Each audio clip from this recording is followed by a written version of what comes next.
Aloha. I am so happy to be here today with Inez Ribustello. I hope I said that right. Perfect. And she's written the book Life After Windows, referring to windows. Is it windows on the world?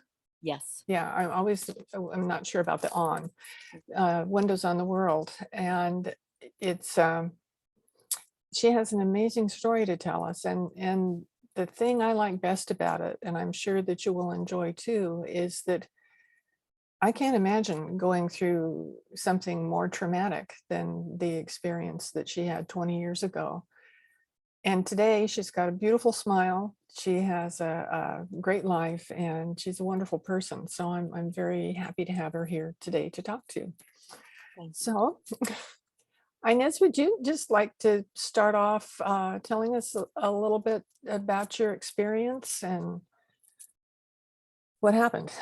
Yeah, I born and raised in a very small town in rural eastern North Carolina called Tarboro, where I am coming uh, from today, and moved up to New York at 22 years old. It was the first time I had been north of the Mason-Dixon line, actually.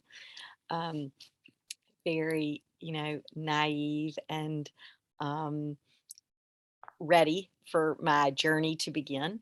Um, my path had been that I was going to go to culinary school on the Upper East Side. I was living with four other women from North Carolina also, and we were in a two-bedroom apartment, young, um, with just nothing but energy and excitement.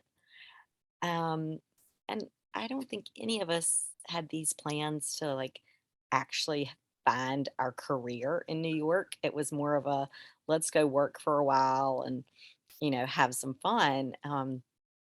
But what ended up happening for me is that I found my passion at the time, which happened to be what you drink when you're eating food, but not food. I While I was in culinary school, I got a part time job at a wine store, and quickly realized I like to drink more than I like to cook. Had never been told ever that you could make a career in wine. Had never heard the word sommelier. But read an article in the New York Times about a young woman named Andrea Emmer, who was a master sommelier and the beverage director at Windows on the World in One World Trade Center.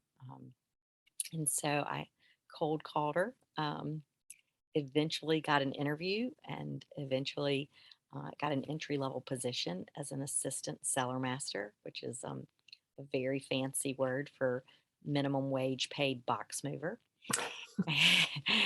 And I moved a million wine boxes, and I took sommelier wine classes while I was there, and eventually moved up the ranks to beverage manager and eventually beverage director of what was the largest grossing restaurant in North America. And here I was now at 25 years old running a $1 million wine program, living what I believe was my best life. Um, I loved my job.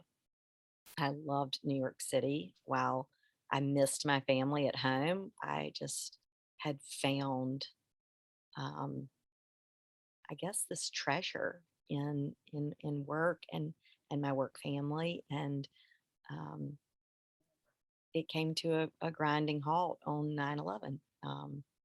And changed everything, changed the world, changed, our country, changed me, certainly. And that's kind of like where the memoir begins, is, you know, how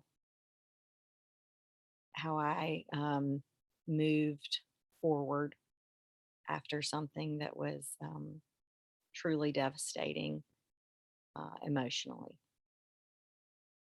with no precedent, really. Yeah, yeah. Nothing you could read something about somewhere that would help, because how do you deal with something like that? You had many friends that you didn't see again. right. And that was really,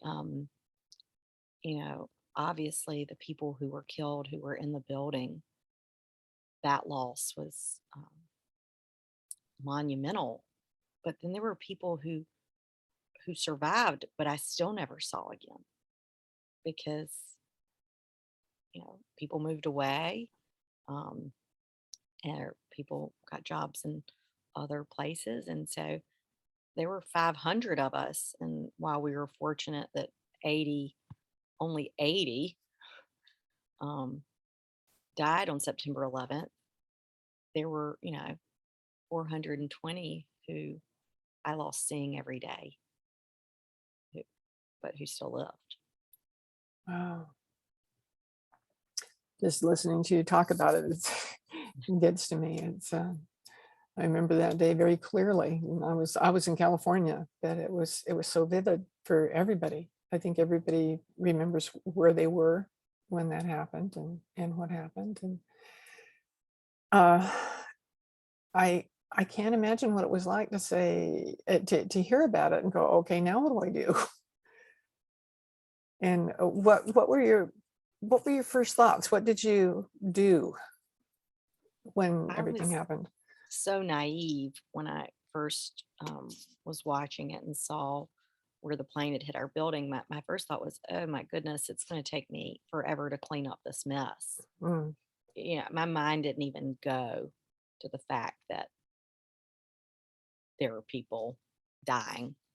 I couldn't get there initially, but when I watched the towers fall and realized um, what was happening, I went into, I would say, a very severe state of shock that was living with this dark depression, um, and a numbness that almost became part of my being instantaneously on that day. That stayed with me. I would probably say 3 years, um, with this just really evil apathy that I never knew I had or had never experienced. Kind of, I'm a pretty positive person, optimistic, hopeful, and um, all of a sudden, all of those were robbed from me. I just couldn't feel them, and I couldn't find them, and um, just not knowing who I was. and the evil apathy is such an interesting way to describe what you were feeling, and it's certainly understandable. I can't imagine what it would be to feel that. I know how hard and devastating for me it's been, even when I knew it was coming with both of my husbands. It's still, the initial shock was incredible, but to have that multiplied like your experience was, it it, it would be hard for me to imagine being able to live through it. It just seems like life changed so dramatically for you just in an instant. And I appreciate you saying the 3 years, because I know a lot of times when people are grieving, they think if after a few weeks that they're not feeling back to normal, uh, that there's something wrong with them. And every instance of grief and loss is different. And we all have to deal with whatever our particular situation is. And with yours, I think 3 years is good.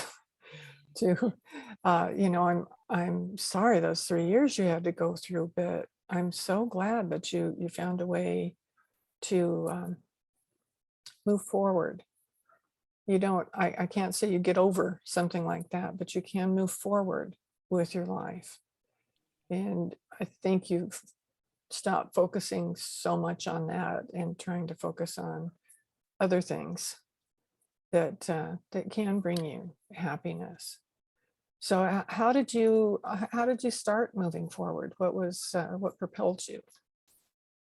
Yeah, I didn't do any of the right things that I would do now, which would be, and in fact, I was speaking with two gentlemen last night whose company where they worked for 16 plus years just burned to the ground the Mm, week before Christmas, and they had reached out and just said, there's no one here who knows what we're going through, and we just wanted to talk.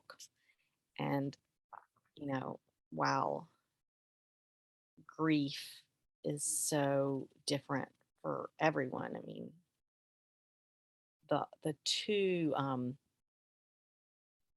lessons that I look back on that I did not do, that if I could give any words of wisdom, the first one was I didn't invest in therapy, and I greatly needed it.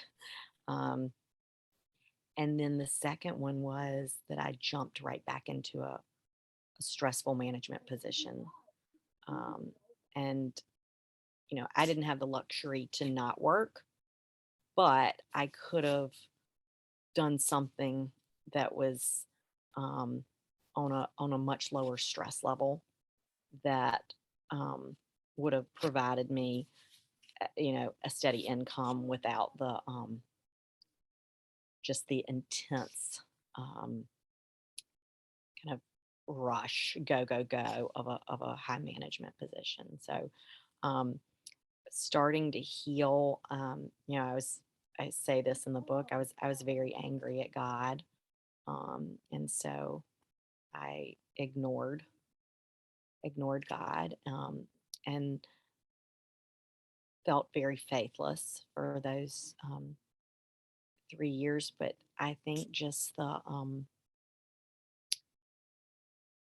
the investment in relationships with people who um, continued to reach out, even though I was very despondent. They didn't give up on me. They they gave me all the grace. I wasn't giving. I wasn't doing my part as a friend, and they were okay with that. Um, but really, my true healing came, and I say this 3 years later because on September 12th, 2004, my daughter was born, and she was the one who catapulted me into a okay. If I'm not going to do this for myself, I've got to do it for my new life that I've brought into this world, because that just isn't fair. that's so Um, beautiful. I love how you had friends that supported you through things. I know I thought I had lots of friends before Jacques died. And when he did, it's like everybody kind of faded away. I don't know whether they didn't know what to say to me or that I was a reminder to them of their loss or what it was. But I do have some friends that had back then, but not that many. They just, I was surprised. I was mhm. surprised that they kind of left me alone. So that's wonderful that you had people that took you where you were and we're still there. That's so wonderful. And having Not wonderful for you though. no, That's, it's okay. do you think people are very afraid slash uncomfortable with grief, of grief? Yeah, absolutely. And it's not like you have to have the perfect words Hmm. to say to someone who's grieving. You just have to be present. That's right. That's so important. That presence makes all the difference in the world. And I know in my case with Jacques, he was a lot older than I was, and I think a lot of people said, "Well, what did you expect?" which they didn't say it to my face, but I could see it in their attitudes and ways that they actually behaved. But it was a lonely time, and I really think it had a lot to do with two things. One was fear, because when you see somebody who's vital and happy and wonderful and they're gone, you get, well, that could happen to me, or that could happen to someone I love. And I was a reminder to them of that. And now that I've said that, I can't remember the second one. It was really good too. When you think of this, Oh, just judgment. It was yeah, judgment. People judge, and that was like with the fact that he was older than I was. And um, I think that because they had feelings like that, that they kind of didn't know how to handle being around me. Like, what did I expect? So why am I unhappy? mhm, So, but I got through it. Took a while. Gratitude got me through it, really, because I was focusing totally on all the things that I wasn't happy about, instead of that I still had a life. There were still things that I could do. And in your case, with your fabulous baby being born, that I know that when I had my son, my first child, it changed my life, changed my whole world. I was so happy then, in a way that I hadn't understood even before in my life. So it's really a point of demarcation in our journeys, I think, when that new life comes into the world, and there you are, and now you got to do something with her. Gotta raise that girl. right. I think, you know, firstly, when you experience something that is life changing and you see how people either show up or don't, Mhm. it it is it's a learning, it's like, okay, now we know that that's not what we want to do for those that we love or for those that are hurting. And then, you know, my grief and sorrow in this world that I'm living in now, um, are just exponentially sadder when someone's child dies. Mhm. And I think I struggle with that because I, well, I've never had that happen. And I think it could be one of the worst things ever, I imagine. Um, but I feel very inept at having the right words because I don't know how you get over that. I can't imagine either. I've talked to lots of people that have lost, unfortunately, lost a child, even an adult child, Mhm. and it's not like anything else is. Right. And just like those feelings that you have when they're first born are like nothing you've experienced before. I can remember one night, in the middle of the night, being up nursing my baby and rocking him, and thinking, now I understand my mother in a way I never could Mhm. before. I never understood what she was feeling or what she thought or anything. And I felt a closeness to her at that moment that I had never experienced in my life. So, and I was just thinking too about the friends that I still have, that I had before Jacques died, that they're still the ones who were real friends are still with me. The Mhm. other I kind of relegate into the category of acquaintances as opposed to friends. But those ones that are still with me, like I have I don't have, but there's a nonprofit foundation now that supports my work and my Grief and Happiness Alliance. And three of the board members were people that knew Jacques. And another person who isn't on the board yet, but hopefully she will be, has been a tremendous help to getting the foundation started. And we have a different kind of bond than I do with anybody else in my life. because they kind of knew me before and after. Mhm. And there's a lot to be said about that. When you go through such a traumatic thing, um, even though you're not necessarily going through it together, because we each have our own experiences, but you still have the opportunity to develop a bond that you wouldn't have even considered before, you wouldn't have thought of before. Yeah. And those are the ones that, that are, I mean, those relationships are so meaningful. Oh yeah, they're just incredible relationships. I'm so, so grateful for them. So let's fast forward 20 years. So I know that you were able to create a restaurant in your hometown, and boy, would I like to go there. It just sounds like it would be a wonderful place to be. An Uh, open invitation anytime. oh, yay, that would be great. I'm not sure I'll ever get off the island with these surges we keep having with this Yeah. pandemic thing, but someday I'll get back to the mainland and plan to go places and do things to visit and then come home to Maui. But tell me about you're still you have a it's your let me back up. You have a restaurant, so that's not the same thing as just wine, since you have the wine passion. I think you still are passionate about wine, but also brewing now, right?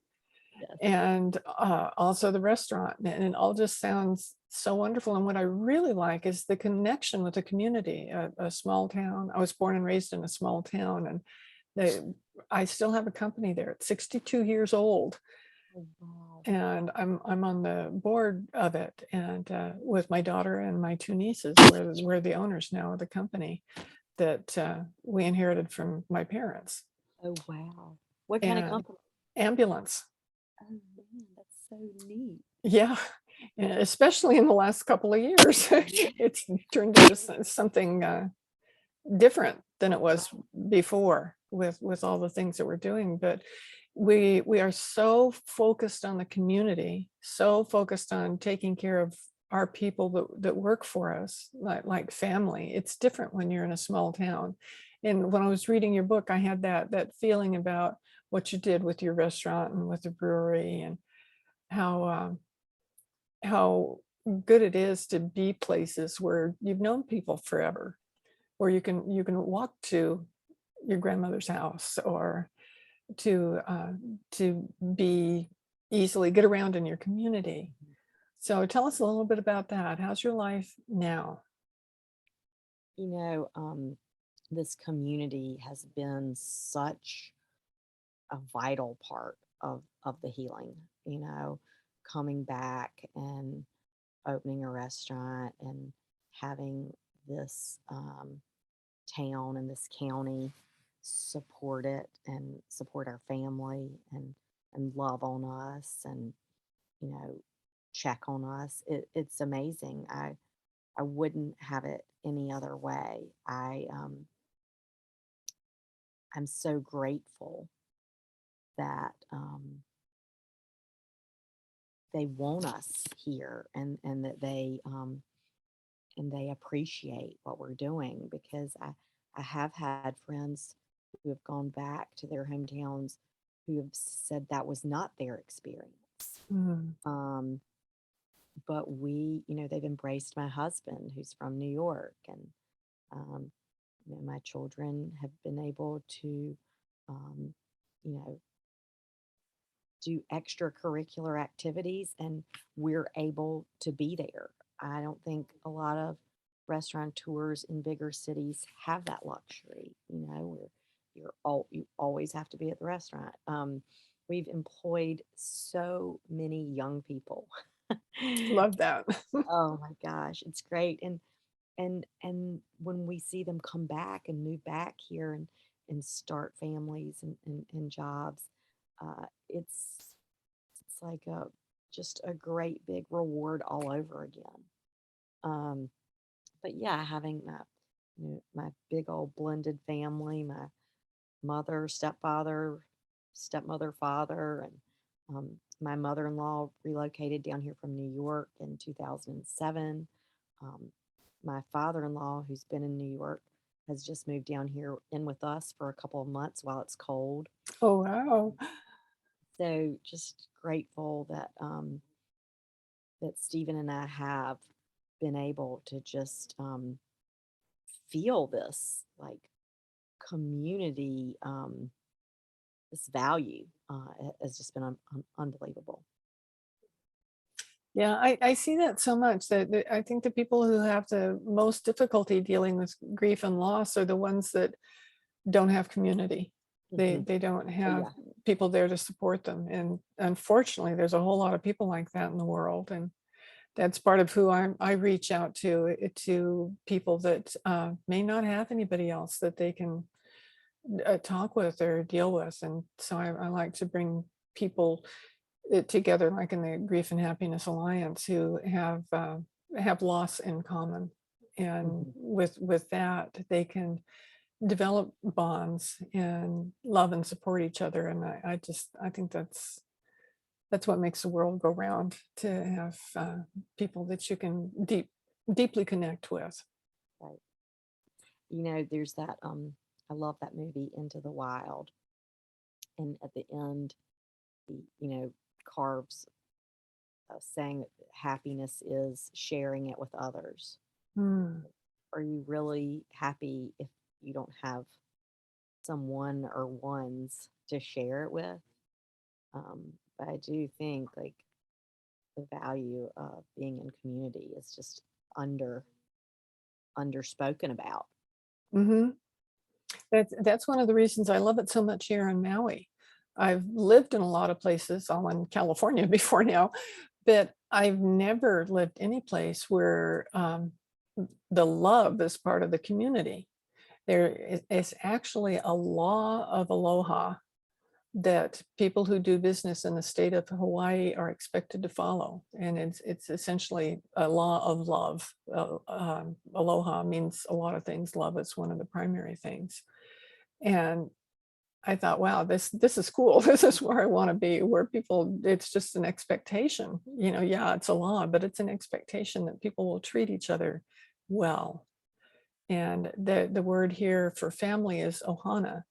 And though my son lives with me now, but besides that, I don't have any other family here on the island, but I've got a big ohana. Mm. And Hanai is the word for an adopted child, and I have a Hanai daughter. she's she's not a kid; she's grown up, and we're very very close. But she calls me her Ohana Mama, and we just we walk in and out of each other's houses. Somebody came up last night. She's on a 5-day restriction because she was exposed. She's a nurse, and she got exposed in a way that she had to stay home.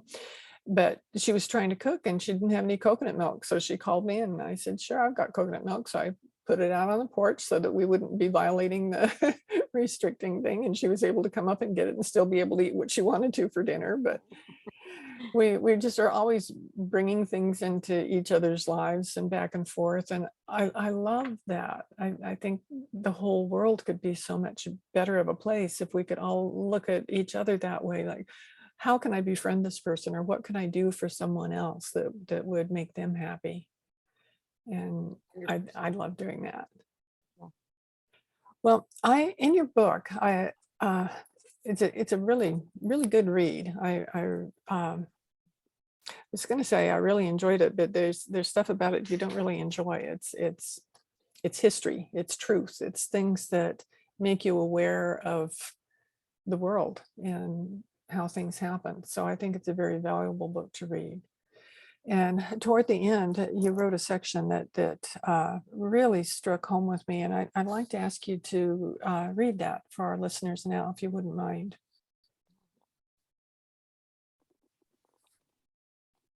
I have sought out my journals from that time to see what advice I can give now, how I might assuage the fear, the loneliness, the depression.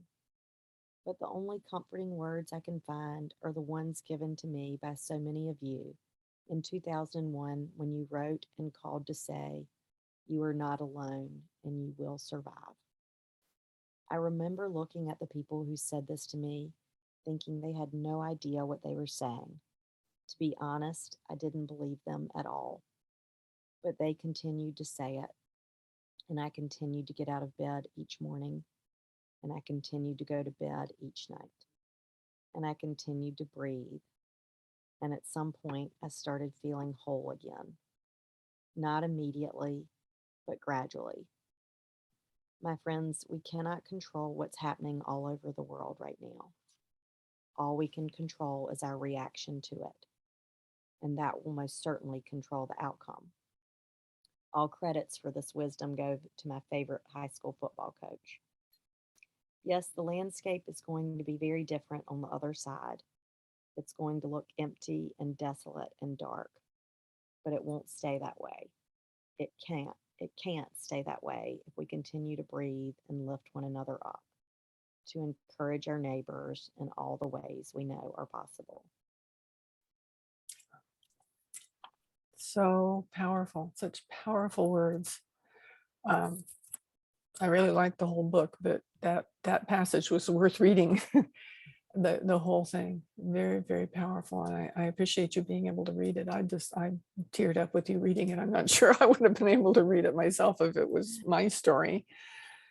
So, well, I appreciate you being here with us so much. The I pleasure. think, oh, thank you. I think about that saying that those of us who don't pay attention to history are doomed to repeat it. And I think it's very important that we look at things that happen to us in society and think about how can we not repeat that. So, and lots of love came out of this tragedy. I know somebody in the community where I was living at that time established a scholarship fund for children of people who died in the World Trade Center. And I thought she didn't know anybody there, but people donated a lot of money and made a nice scholarship. So she found one thing that she could do that could make a difference. And I think doing things like that, Yeah, that's so powerful. right. It's all we can do is just to support one another. And my dad always used to say, if you're ever feeling down, go do something nice for someone else. Oh, that's great. And it's amazing what that does for you. Yeah. Well, I would love to know your wine recommendations, but that's probably another show. Thank you, Emily. And I'm so glad that you took the time to be with us here today. And look forward to a lot of people reading your book and getting to know you more and going to your restaurant. It's on the square. That's the name? And And Scarborough Brewing Company. oh, wow. They both sound great. So when you're in North Carolina, you know where to go. Yes, please come see us. Yeah. Okay, well, I'll look forward to meeting again with my listeners, and I'm so happy that you tuned in to listen to Inez's story. It's very powerful. Thank you, and aloha. Aloha.